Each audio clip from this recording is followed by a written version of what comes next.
After 4 long months, the Mario Kart 8 Deluxe Booster Course Pass is back with a brand new wave of tracks. So, without further ado, let's check them out and see how they look. Introducing Sky High Sunday. Yeah, seriously, it's brand new. Something neat about this track is how it differentiates itself from other tracks in Mario Kart 8. There are a couple of platforms in the track that you'll recognize from Sweet Sweet Canyon, but apart from that, it stands out on its own. The track is decently detailed, definitely an upgrade from the tracks of Wave 1. While it is still an upgrade from Wave 1, it's not on par with the original Mario Kart 8 courses. Unfortunately, I think we're just going to have to accept that that's the way it is at this point.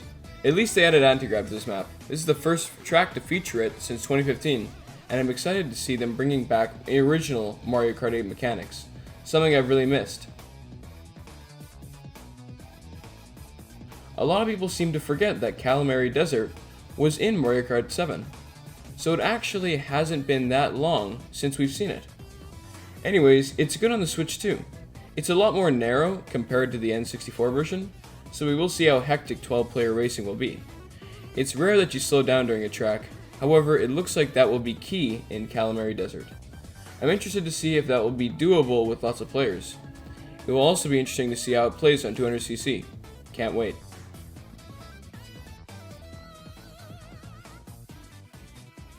Mario Circuit 3 had the potential to be really good in Mario Kart 8 Deluxe.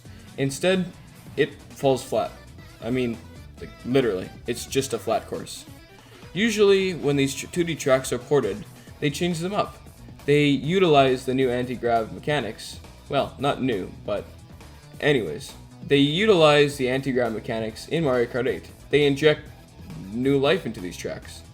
Instead, this is probably the boringest course so far, and that's probably why they only show you like 4 seconds of gameplay in the trailer. It just stinks.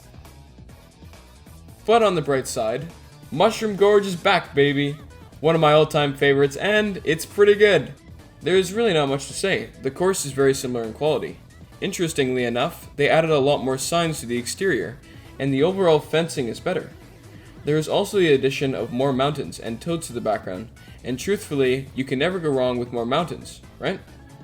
I'm also pretty sure there were no crystals in the Wii version, or maybe there were, and they just weren't as saturated. Anyways, I really like those little details, and I'm super excited to play this on 200cc multiplayer, and I think the novelty of this track will last way longer than the others. Tour tracks are also making a big return to Mario Kart 8 Deluxe with Sydney Sprint and New York Minute, both new tracks for me, as I've never played Mario Kart Tour. These tracks are noticeably shorter than Ninja Hideaway, but about the same length as Tokyo Tour. Regardless, they're fun. While I was hoping for Vancouver Valley, Sydney Sprint and New York Minute are pretty decent. Though relatively bland, it's cool to see city themes introduced to Mario Kart. I really like that they're using the Sydney Opera House as the center of the track, and I think that's why the course stands out a lot more compared to Tokyo Blur.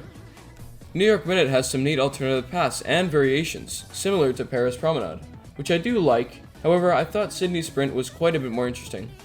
Nothing about these two tracks really blew me away. They're just short, but they are fresh and enjoyable, and that's what matters. Waluigi Pinball is back again, and no complaints there. You can never have too much Waluigi Pinball. It's always been a great course in my opinion, and I like the way it looks. It's a fun track. I think they could have really utilized the anti-grav in this track, but sadly, it isn't there. It would have been nice if the track had used Mario Kart 8's core features, but instead they went for a more basic remastered port, which seems to be the standard for the DLC courses nowadays. I would have also liked to have seen a lot more inspiration from Electrodome. More electricity and more neon colors would have been cool. At the end of the day, it's a good port that will leave fans eager for multiplayer races satisfied. Snowland makes its first appearance since it was released on the Game Boy Advance. While it is indeed better than Mario Circuit 3, it's not nearly as good as Cheeseland, and is once again a missed opportunity for Wave 2. One thing I will say is that this is the best looking Wave 2 course when it comes to textures. Maybe it's because they aren't using as many, but regardless, the snow and ice just look way more polished, and that is something nice to see, especially on a much older course that hasn't been remastered before.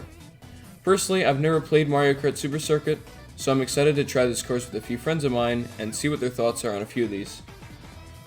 At the end of the day, Mario Kart Wave 2 is fun. It's filled with nostalgic tracks that can be shared amongst friends, and carries over unique designs from Tour that are much better suited for Mario Kart 8 Deluxe anyways. Sydney Sprint is very unique and stays true to the city, and New York Minute is a short but enjoyable blast around the park. But truthfully, nothing in the Wave is impressive, and it lacks the quality that made Mario Kart 8 so special. Cheeseland, for example, was a track that originally was defined as a mediocre course, and when it was remade for Mario Kart 8, it was clear that a course can be insanely improved without removing what made the track special originally. The anti-grav gave the course new life, and is still a track I look forward to when I play online. It's really about perspective. On one hand, it's nice to have new courses to enjoy, but it's also difficult knowing that the quality is going to continue to stay the same throughout the next year and a half. Each person is going to feel different about this, and it's okay to disagree. The Booster Course Pass heavily relies on expectations.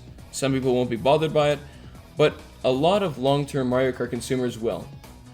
Unfortunately, this wave is going to have very mixed opinions, and it's a shame.